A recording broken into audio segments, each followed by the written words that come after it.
Scrub typhus আতঙ্ক, আক্রান্ত মহিলা। স্ক্রাব টাইফাসের আতঙ্ক ছড়ালো সুন্দরবন এলাকায়। আক্রান্ত হয়েছেন কুলতলি থানার অন্তর্গত মেরিগঞ্জ এলাকার মিনা দাস।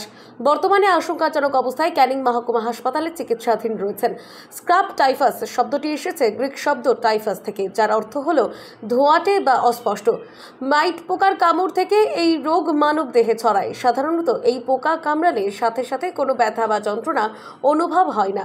এটুলি পোকার মতো দেখতে ট্রিম্বিকিউলিট মাইটাস বা টিকের মতো পরজীবী পোকার কামড় থেকে এই রোগের জীবাণু মানবদেহে ছড়ায়।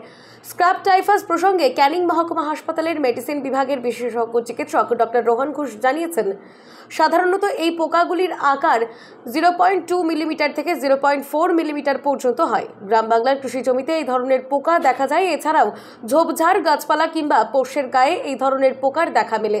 সাধারণত বর্ষায় এই রোগের প্রকোপ বাড়ে।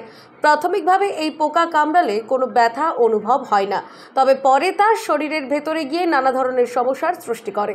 মূলত এই রোগের লক্ষণ হলো তীব্র মাথা ব্যথা, অত্যাধিক হাড়ে জ্বর, গা হাত পায়ে ব্যথা, সর্দি কাশি, গলা ব্যথা, পিঠে ও বুকের র্যাশ, যা ক্রমশ সারা শরীরে বিভিন্ন অংশে ছড়িয়ে পড়ে। পেটের সমস্যা, চোখ লাল হয়ে যায়, শরীরের লসিকা গ্রন্থিগুলি ফুলতে শুরু করে। শরীরের লসিকা গ্রন্থিগুলি ফুলতে শুরু করে। বেশ কিছু ক্ষেত্রে রোগীর শরীরে পোকা কামড়ানোর দাগ দেখতে পাওয়া যায়। দাগটা খানিকটা বিড়ি সিগারেটের ছ্যাঁকার মতো। এগুলিকে বলে এসকার, যা দেখেই সাধারণত রোগ শনাক্ত করা হয়ে থাকে। অ্যান্টিবায়োটিক ডক্সিসাইক্লিন এই রোগের অন্যতম ওষুধ। তড়িঘড়ি চিকিৎসা পরিষেবা পেলে রোগী 15 দিনের মধ্যে সুস্থ হয়ে উঠবেন। এটা কোনো ছোঁয়াচে রোগ নয়। উল্লেখ্য, স্ক্রাব টাইফাস মারণ রোগ নয়।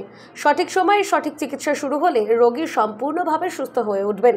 তবে সঠিক চিকিৎসা পরিষেবা না পেলে সেক্ষেত্রে মৃত্যু ঘটতে পারে।